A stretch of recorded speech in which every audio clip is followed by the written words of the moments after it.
She's back. My sister, Elise Bryant, president of the Coalition of Labor Union Women, executive director of the Labor Heritage Foundation, and maybe most important, I'm going to say, director of the DC Labor Chorus. Right? Thank you. Thank you. Yeah. How are you doing, my sister? How you feeling? Well, I'm inspired by Liz. The final words to our song. It's "'Cause we'll never give up and we'll never give in and we'll never ever go away. Never ever. We will build a mighty future for our daughters and our sons, and the work of all workers rise as one." Where's my little heart emoticon? Where's my heart emoticon? We love you, Elise. Thank you. Thank you. Where's Dave? He missed that. I know, right? He missed it. Oh, right. So seriously, how you feeling, sister? How you feeling? I don't know, because I haven't watched the news. I've been on. I know. I have no idea. All day long calling Pennsylvania.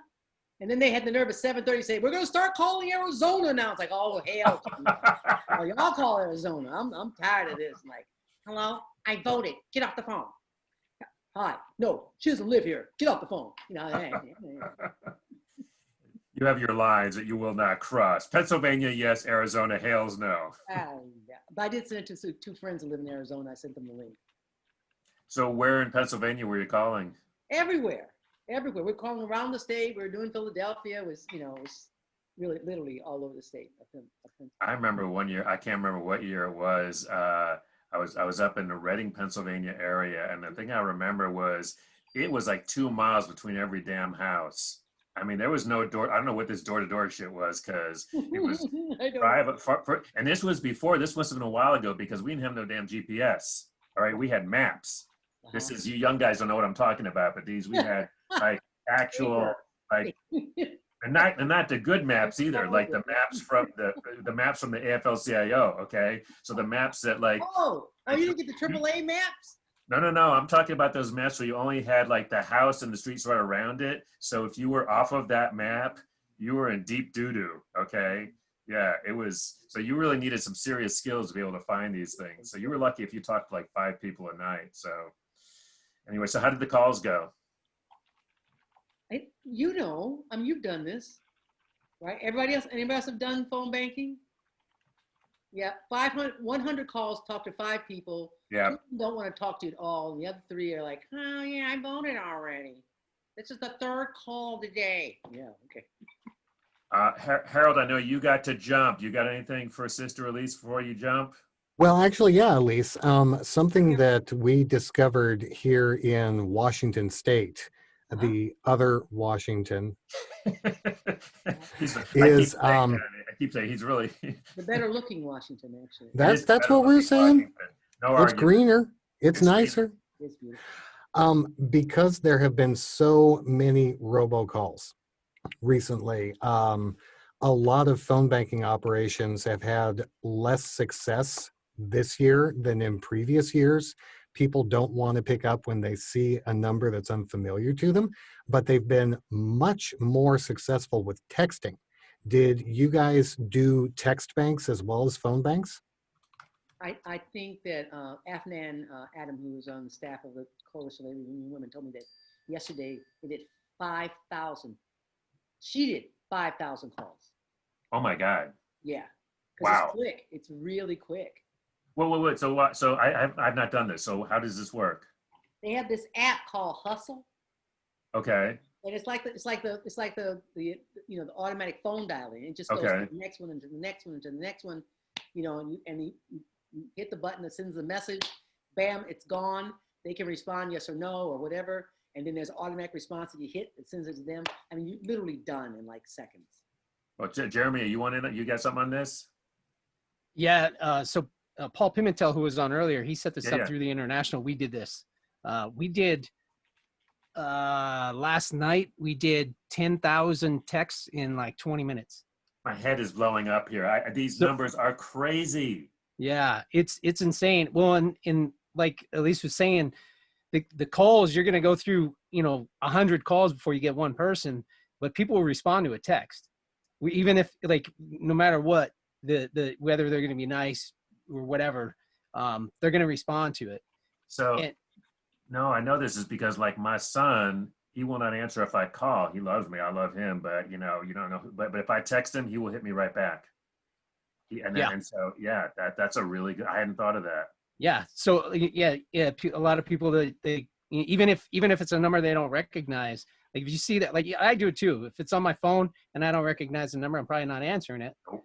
But a text, I'll at least read it, and just so I can get that flag off of my phone, you know what I mean? The little icon that tells me I have a message, and they respond, and you'll you can have a conversation with you can kind of guide it, because it's there's preset responses depending on how they come back at you, you know. So you say like, you know, this is Jeremy, I'm a sheet metal worker, just wondering if you have a plan to vote, you know, and they'll say yes or no, and depending on what they say, you click that and it'll give you your next response. It's all kind of canned, and you can go off script if you want, but the idea is to gain the information so that it can be recorded for the future too. You know, like if I message a person, I'm like, are you going to vote? Yes. Have you voted already? Yes. Did you So that's support? recorded. Well, the responses will be, yeah. Okay, So like if I say, did you support our recommended ticket of Biden Harris? And they say no, then we know regardless of how they're registered, we know probably how they voted, and we can kind of gauge things for future reference. But it's pretty easy, man. And the text response is like, when I did it, I was checking every day. I was going back in to see if I got any more responses in the system, so that I could answer them back and stuff. And I mean, one or two of the people, I was going back and forth for about a week until I got to like a resolute point. You know what I mean? So it's super convenient and fast, and you know, it's the future. Well, it's the now. Very cool. I'm real excited about this. I want to go to Alan, but Harold, I know you're going to jump. Anything else to share before? And I know you've got a couple of guests coming up a little bit later on, but anything that you wanted to share before you jump? Yeah, just everybody stay calm. Read. What I've seen from the election reports so far is that Donald Trump is not gaining ground in places that he didn't win in 2016, and Biden is apparently doing well in places that he was forecasted to do well. There are plenty of places like Pennsylvania, like apparently Atlanta, where the votes are not going to be counted all told tonight. It's going to be a multi-day thing. So as we're all glued to our phone, as we're looking at that big map with blue and red states and that sort of thing, just remember, it's probably not going to be over tonight. Take a breath. Don't do yourself in drinking too much tonight. And you're working on this. Is that same glass from the beginning? You're as lightweight as I am, dude. I mean, I may have poured another one. Oh, okay. All right. But take a breath and don't be glued to your phone. Also, my co-host Shannon on Working to Live in Southwest Washington should be coming onto the stream here in a little bit, so the Northwest will be represented. Good handoff, Harold. Great to see you. Hang in there, brother. Thank you, everybody. Solidarity forever. See you tomorrow, Harold. I believe Jacob has a question for Sister Elise, if I'm not mistaken. Yeah. Can you introduce yourself, Jacob? Because I don't think she knows you. Sure. So my name is Jacob Morrison. I am a co-host of the Valley Labor Report here in North Alabama, also Secretary Treasurer of the North Alabama Area Labor Council, and a member of AFGE Local 1858. So my question was, we've just started doing interviews for a show on Bolivia here. We had the first interview right before we jumped on this call, and The interview, this particular interview was with Angus McNally about the relationship of labor and social movements to the mass government down in Bolivia. And something that he pointed out was the fact that the labor movement was so kind of integrated into all of the social movements, the indigenous peoples movements, the peasant unions, and et cetera, et cetera. And, you know, when we asked him what kind of takeaways would you have, would you give like the labor movement in America, he would say, well, you know, he said, integrate yourselves with your social movements like Black Lives Matter, like, you know, indigenous peoples movements here in America and things like that. But he said, especially Black Lives Matter, because that seems to have the most kind of potential at the moment.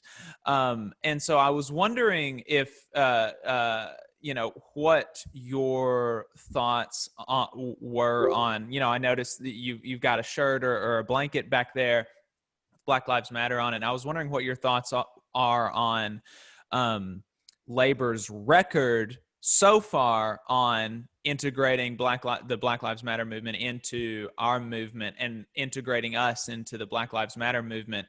And then secondly, your advice or your thoughts about doing better moving forward.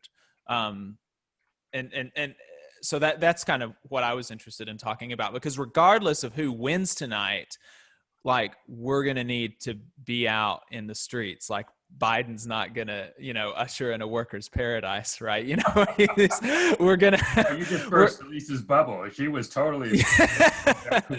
Yeah, I mean, you know, we've all, you know, everybody here has been in the labor movement longer than I have, and you know, I think that we're all kind of clear-eyed on what the Biden administration is, and he's a better enemy, right? He's a better person to fight than Trump, and so, you know, in a Biden administration, hopefully, you know, knock on all available wood, we're going to have to fight him on a bunch of things. And the, you know, so we need to be like preparing for that. And the way to prepare for that, I think is kind of, you know, allying ourselves with strong social movements. And so I was interested in the group's thoughts on that, but specifically Sister Elise.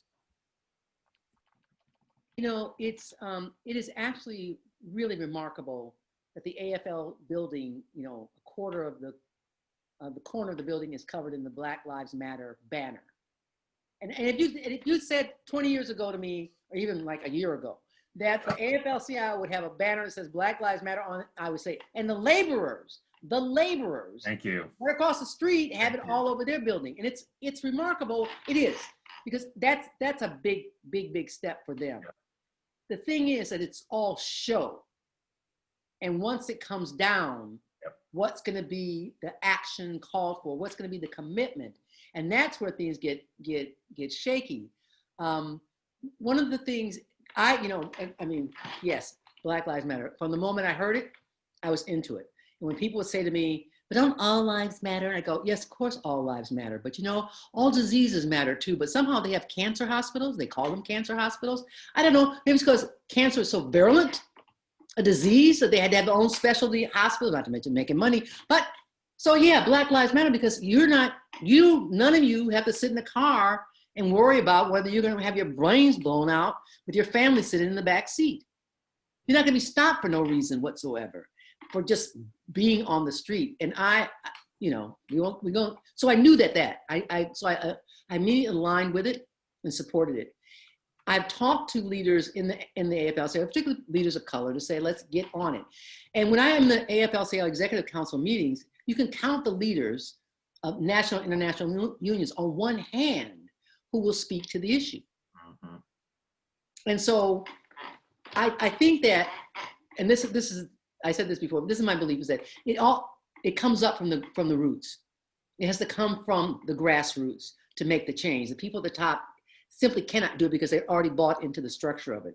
But I think we need to train and develop and identify more and more folks who have progressive ideas to run for office. Not just leave it to the people who want to be somebody, but for the people who want to do something to the opportunity. And I believe that in the labor movement, I believe that if we're going to stay with the Democratic Party, in the Democratic Party. that we can't keep allowing the same ones to keep running things over and over again.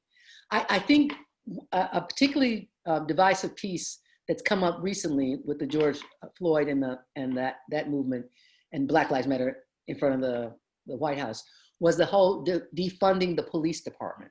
Mm-hmm. Mm-hmm. And the moment I heard the word defund police, I thought to myself, there are going to be people who are just going to go, absolutely no. We need police. We need protection. Yada yada. Now we know, I know, you know that they developed the police as another police force, armed force to keep the working class in line. They're the working class killing the working class, policing the working class. So they don't put their hands with it. But I think that the whole concept of defund, and I thought if we just said reallocate, because that's really what it's about, right? It's really about reallocating funds into the schools, into programs, into, having social workers do the kind of work that cops are sometimes called to do.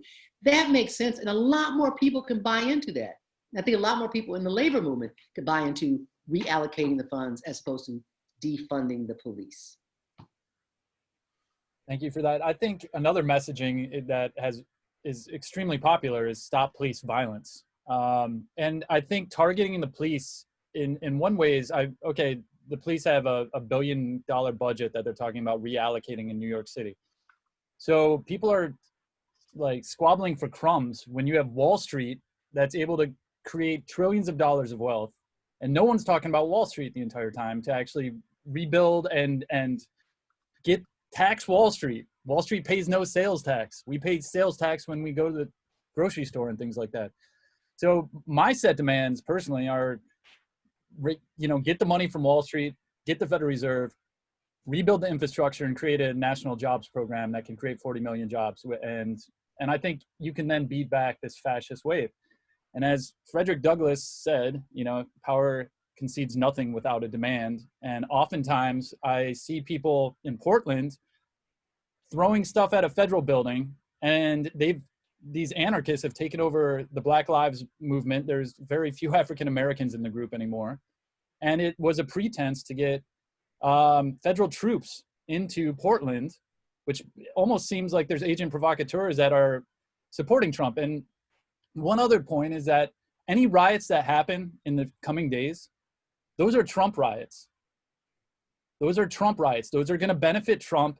Those are going to help Trump bring in federal troops. So obviously I'm pontificating, I'm on my soapbox, but I want to ask you specifically, on a roll. What are some of your main demands going into a Biden administration? Obviously, if Trump wins, we're on defense and it's a horror show and it's going to be scary America more than anyone has ever known.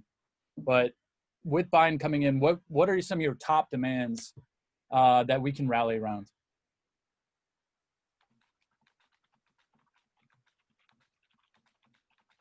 I think that, first and foremost is organizing, of really organizing the unorganized. This whole right to work bullshit that has been perpetrated since 1947, right? When they passed the Taft-Hartley Act and said, oh no. And coincidentally, it happened to be mostly in the formerly slave states. Oh my God, how did that happen? It's just nonsense. And the fact that there are so many people because of the pandemic, they're trying to organize at Amazon. They're trying to organize at Google. We, as the Newspaper Guild, are getting all kinds of requests from nonprofits. The Southern Poverty Law Center called us and said, we want to use us. And the Southern Poverty Law Center hired the worst union-busting law firm in the world to help break the union. This is like the Southern Poverty Laws. Okay, I'm sorry. Come back down here. No. Call it. And Sure. I think NAACP also had some. Yeah. And the ACLU, thank you very much. Right. Lambda Legal did. They organized, and now they're in the guild. And I'm not sure that that's the best place, but it's better than no union at all. But I think it says something that these nonprofit organizations who are doing good, on our side and progressive, need to figure out how to deal with workers fairly and correctly. And with equality. So that organizing piece is it. And of course, I just think education. If I could take everything out of every budget that's just spent on bullshit and said, let's starting from, pre-kindergarten through right through. I would do it, and of course, I would make it all free. I mean, I think education college should be free. Just me. I don't think that I would push for it. I would push for it though, because the thing is that if we don't ask, if we don't demand what we really want, they're not going to move at all. I mean, they're still pandering and catering to the same people on Wall Street that Republicans control the Democrats. We know that.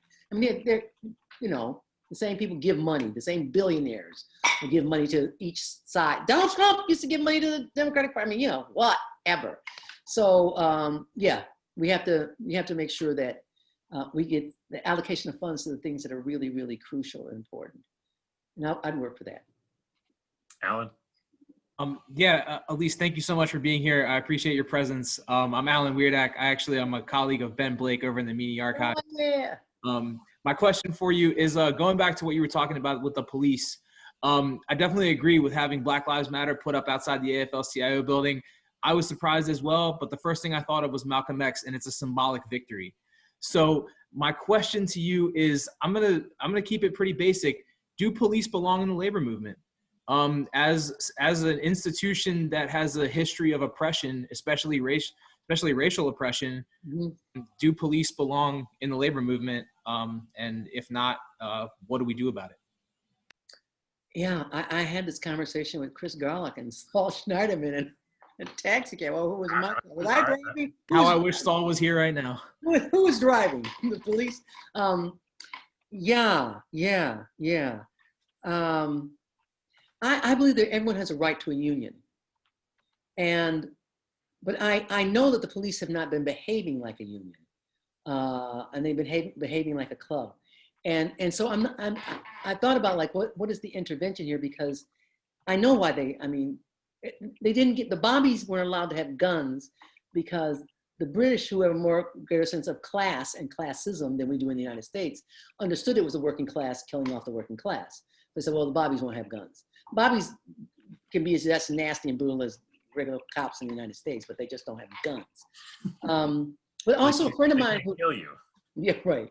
A friend of mine who worked in the police department, who was a police officer, said to me that she believes that they're allowing this to go on without abating it because every lawsuit comes out of the city budget, not out of the police budget. So that her theory was what they're going to do is they're going to bankrupt the cities so they can privatize the police. So they become a private force, armed force in our communities. Now, I don't know, when she told me that 10 years ago, I was like, well, that seems like pretty out there. But now I'm saying, no, what's it going to be? So yeah, can we get rid of the guns? The whole thing about having a standing army was the right to bear arms was so there wouldn't be a standing army. Because the king would use the army against the people, right? So they said, oh, no. They're gonna have these standing armies because they'll use it against us. But you have the right to bear arms in case we have to defend ourselves. But we got, how many standing armies do we have? In DC alone, there's like 3 or 4, aren't there? There's like the Capitol Police and the city police and some other police and the people. There are 24, because I used to have to get permits, right? There's like, I think 26 different, I don't know that they're all armed. At least I remember one time we were doing a demonstration at an embassy, and this guy in like shorts and a little white shirt showed up and wanted to know who was getting arrested today. He was from like the embassy police, and he didn't have no gun. Yeah, sure. But, yeah, there's a lot of different agencies. So I think I feel like I need to do more work and study on this so that we don't end up in something worse than publicly funded, at least accountable to the people, even though they're not. We haven't had that as strong. And that I would push for, community oversight of the police, yes. But that's just part of it. I mean, there's a much larger picture here that we have to deal with, and I need to definitely do some studying on it. The last piece I want to ask you, Elise, is putting on your Coalition of Labor Union women hat. And I mean, Gene keeps changing hats. I can't keep track. I think he's on number 4 or 5. Seriously, I mean, he literally is a man of many hats. But in Texas, I'm wondering, I'm sort of the same thing that you were talking about in terms of Black Lives Matter, but I want to move that focus over because we've been talking about women in the labor movement for years and years, and I'm wondering about, are we making progress? What's your, you've been the president for a couple of years now. I know. Let me not say. Let me get your hot take on it. Well, I learned this some time ago, and it's really this kind of, I really, being Black and being a woman is like, my both. I can't separate, right? I have to deal with the racism, I have to deal with the sexism. But I think that I have seen more African American men be able to advance than African American women or white women. Except if white women are married to somebody who's upper in the echelons of the union, that's a whole different take. But a lot of times we end up in appointed positions and not elected positions. If you're appointed, you can be on the international staff making all kinds of money, but you can be disappointed, right? And now you look at the unions, and everybody's got the treasurer or the secretary treasurer is a woman. In the AFL-CIO, it's like, okay, all the women step up to secretary treasurer. Like, why? Like, we're better at money or something? What is it? Why? But you can't be president, you can't be vice president. And that still exists. And I don't think it's enough, because what we found out is that you can get in the position, you get on staff at the International Union, and you start acting like the guys, because that's the culture you're working in. And then you change the culture, people, Black people, brown people, Asian people, Native American people, women, Black, LGBTQ, you go in that structure and you'll start acting just like them. And so we have to change the culture to reflect what it is we say we believe in, is that it's for the good of the whole. That it's you and I it's us collectively that makes us strong, instead of being reflecting the hierarchical, culture that is around us. So that we act like the business people that are out there that we're fighting and arguing with at the table. And I think that's been a problem in the labor movement for a really long time, of not reflecting what we believe in. We're supposed to be a bottom up, reverse pyramid. And the president of every union, everybody knows who the president is. You ask them about the average member, nobody knows. And the members don't believe it. And the members don't engage in that way, because they feel like, I'll be at a conference and say to somebody, introduce yourself. Hi, my name is Elise Bryant. What union with? I work at the warehouse. No, what union do you? And all the time, just they don't even know what union they belong to. And so I think that piece of it is work that has to be done in order for us to become the democratic, bottom up, bottom down, whatever ideal that we're formed to believe. And I really do believe it's true that we are stronger collectively than any one of us individually. But the one thing I guess is an observation that I've seen is that, and this is, it's a generational thing, but I've especially noticed it with some of the younger, sisters in the movement, is that they do not seem inclined to put up with some of that stuff that you were just talking about. In terms of and when some of this sexist stuff comes along, they're like, well, why do I have to be secretary treasurer? Why can't I? So introduce me to them, because they're not in Clue. Interesting. Okay. Yeah. Yeah, and then maybe that's part of it too. Then, right? Is that, in terms of getting folks to be more out there. And so I wonder, if that's part of it, right? Mm-hmm. Wow. And the thing is too, Chris, when you're in that room with them, and I've heard this from some women who were in those positions, is that you are literally alone and without an ally. And so they say things are said at the table that are humiliating, and if you walk out, then they say you're weak and you won't get back in. So it's almost like a haze. Yep. Yes. Yeah. Wow. Okay. Well, it sounds to me like we're going to have to do some more shows on this subject. We got a lot more to talk about, don't we? A lot of work. Yes, a lot of work. That's